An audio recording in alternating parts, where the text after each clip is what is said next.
Ancient religions essentially personified things and abstract concepts in their creation of their gods. For example, the Sumerian gods included Namu, the goddess of the primeval sea, Ki, the goddess of the earth, Enlil, god of air and storms, and Utu, the sun god.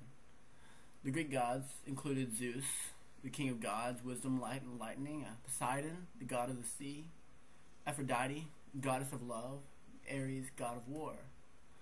Now these, for example, with Poseidon and Namu, we have the god or the goddess representing a thing that actually exists.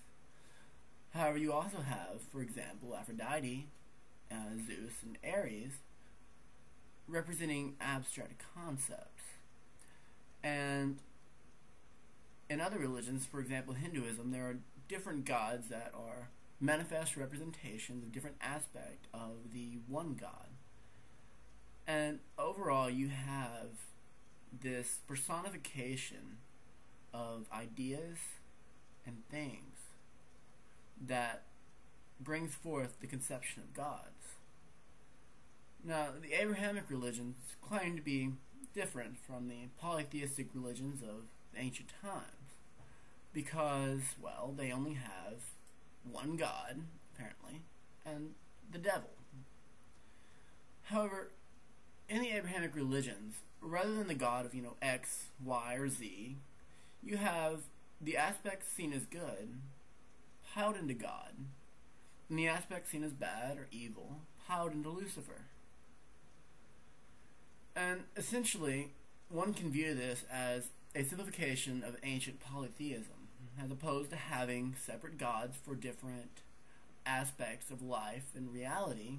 You have one God, or the Trinity, in Christianity that represents all the good aspects of life, and the anti-deity, I suppose you could say, of Lucifer that represents the negative or evil aspects of life. This is arguably just an oversimplification of the polytheism that came before. And it's really difficult to claim that the Abrahamic religions are more valid than the ancient polytheistic religions simply because they are a simplification of an ancient tradition. Of course, most Christians will deny, most people who follow the Abrahamic religions in general will deny that this is, even relevant or true. But it seems rather obvious from an objective point of view that rather than creating all these different types of gods, you have the God that represents goodness and Lucifer that represents evil.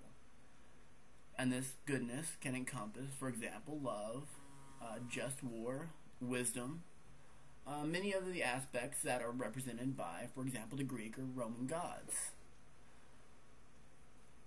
The interesting thing is, the simple fact that this is just a simplification of polytheism basically reduces the validity of the Abrahamic religions to the same level of the Greek gods, Sumerian gods, and the Roman gods, and other ancient polytheistic traditions.